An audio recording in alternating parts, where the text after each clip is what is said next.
আচ্ছা ভাই, কানা মানুষ ঘুমা হে গুনছো কে রাইতে? ও বুঝে কেমনে কোনটা দিন আর কোনটা রাত?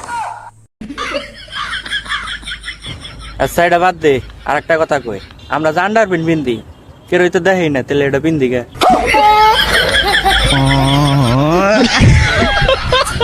বন্ধু তোর একটা কথা কই। আচ্ছা কি কবি ক। আমি তোর কি হই? কে বন্ধু? তাহলে আমার বউ তোর কি নাগে?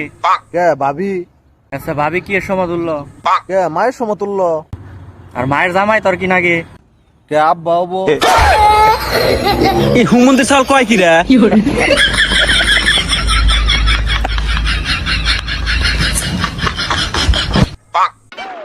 আরে বন্ধু আমি তো তোর কাছে যাবে নিছি। কি হয়েছে তোর আবার? আরে আমাকে বাড়িতে আজকে মানুষ নেই গে, তুই আজকে নু আমার নাকি থাকিস নি। না আমি তোকে বলতে থাকবো না। কে? এর আগে থাকছি, তুই এলো এই খালি নাক ডাকস, আমার ঘুম পাড়ায় না সারা রাইতে। আরে বন্ধু তুই তো জানোসই আমি তো প্রেম করে ছেঁকা খাইছিলাম, ছেঁকা খেয়ে হৃদয়টা ভেঙে গেছে গা। রেত করে নাক ডাকি ওটা হলো হৃদয় ভাঙ্গার গর্জন।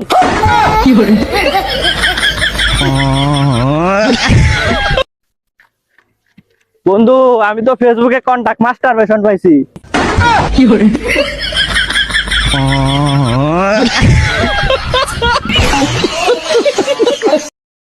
ভাই বাঁশ কি আপনার? হবে আমার বাঁশের দাম কত? 200 টাকা। ভাই বাঁশের দাম আপনার 500 টাকা দিব, কিন্তু বাঁশ আপনার পেছন দিয়ে দিতে হবে।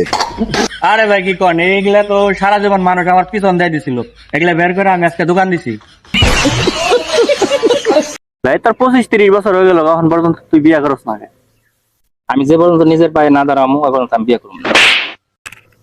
আসলে ভাই কথা হলো কি, আমার তো দেখ পারে না, আমি কি করুম ক, এইটা কই এখন পার করে দিতেছি।